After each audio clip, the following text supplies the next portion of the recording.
මේ තියෙන රස්නෙට AC එකක් ගන්නද ඔයත් බලන් ඉන්නේ. AC එකක් ගන්න කලින් මෙන්න මේ දේවල් ටික ඔයාලට ගොඩක් වැදගත් වෙයි. මම ඒවා ටික තප්පර 90න් කියන්නම්. පළවෙනි එක ඔයාගේ room size එක. පොඩි room එකකට ලොකු AC එකක් ගැලපෙන්නේ නැහැ. ඒ වගේම ලොකු room එකට පොඩි AC එකක් ගැලපෙන්නේ නැහැ. ඔයාගේ room එකට ගැලපෙන්න ඕන AC එකක් ගන්න ඕන නම් ඔයාලා දැනගන්න ඉන්න ඕන දේ තමයි BTU.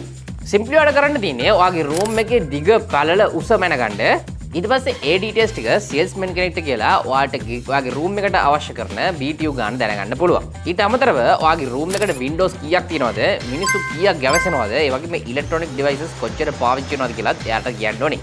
මේකට අනුව ඔයාගේ BTU ගාන වෙනස් වෙන්න ඉඩ තියෙනවා. Windows AC cassette type, floor ceiling, split type වගේ AC වර්ග ගොඩක් තියෙනවා.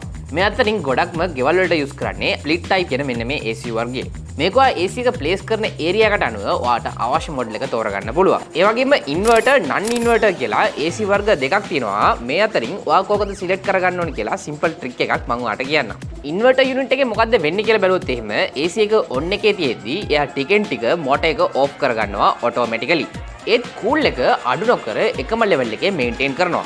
මේ ප්‍රොසෙස් එක නිසා ඔයාගේ ඉලෙක්ට්‍රිසිටි බිල් එකකින් සෑහෙන මුදලක් සේව් කරගන්න පුළුවන්. ඔයා දවසකට පැය 6කට වඩා AC එකක් යූස් කරනවා නම් මෙන්න මේ ඉන්වර්ටර් මොඩල් එකට යන්න. ගොඩක් කෝපරේට් ඔෆිසර්ස්, රෙස්ටෝරන්ට්, ක්ලෝතින් ස්ටෝර් වගේ දේවල් මෙන්න මේ ඉන්වර්ටර් යුනිට් එකක එන AC තමයි යූස් කරන්නේ. එහෙම නැත්නම් ඔයා නයිට් ටයිම් එකට විතරයි නම් AC යූස් කරන්නේ. එහෙම නැත්නම් පැය 6කටත් අඩුවෙන් නම් AC එක යූස් කරන්නේ. ඉන්වර්ටර් මොඩල් එකට යන එක අපරාධේ. ඔයාට නන් ඉන්වර්ටර් මොඩල් එකම කන්සිඩර් කරලා බලන්න පුළුවන්. මේකේ ඉනිෂියල් කොස්ට් එකයි මේන්ටෙනන්ස් කොස්ට් එකයි ඉන්වර්ටර් මොඩල් AC එක කම්පෙයාර් කරනකොට සෑහෙන අඩුයි. ඒ නිසා සාමාන්‍ය ගොඩක් ගෙවල් වල යූස් කරන්නේ නන් ඉන්වර්ටර් AC. and තුන්වෙනි එක කන්සිඩර් කරන්න ඕනේ දේ තමයි ආෆ්ටර් සේල්ස් සර්විස්. AC එක කොච්චර හොඳ වුණත් වැඩක් නැහැ. හොඳ ආෆ්ටර් සේල්ස් සර්විස් එකක් නැත්නම් එහෙම AC එක බයි කරලා ඇත්තටම වැඩක් නැහැ. ඩෙලිවරි එක කරලා ඉන්ස්ටලේෂන් එක කරලා දෙනවා නම් යුනිට් එකටයි කම්ප්‍රෙසර් එකටයි වොරන්ටි එකක් දෙනවා නම් ඒ වගේම ෆ්‍රී සර්විස් කරලා දෙනවා නම් ඒ වගේම හදිසි බ්‍රේක් ඩවුන් එකේදී ඉමීඩියට්ලි ඇවිල්ලා ඒක හරි ගස්සලා දෙනවා නම් ඔයා බය නැතුව ඒ ප්‍රොඩක්ට් එකට යන්න පුළුවන්. ඉතින් quality AC එකක් හොඳ ප්‍රයිස් එකකට වගේම හොඳ ආෆ්ටර් සේල්ස් සර්විස් එක ඔයා ගන්න බලාපොරොත්තු වෙලා ඉන්නවා නම් ඔයාට යන්න පුළුවන් Brown Deals එයාලගේ showroom එකට. එහෙම නැත්නම් www.brownsdeals.com කියන එයාලගේ site එක through ඔයාට order කරගන්න පුළුවන්.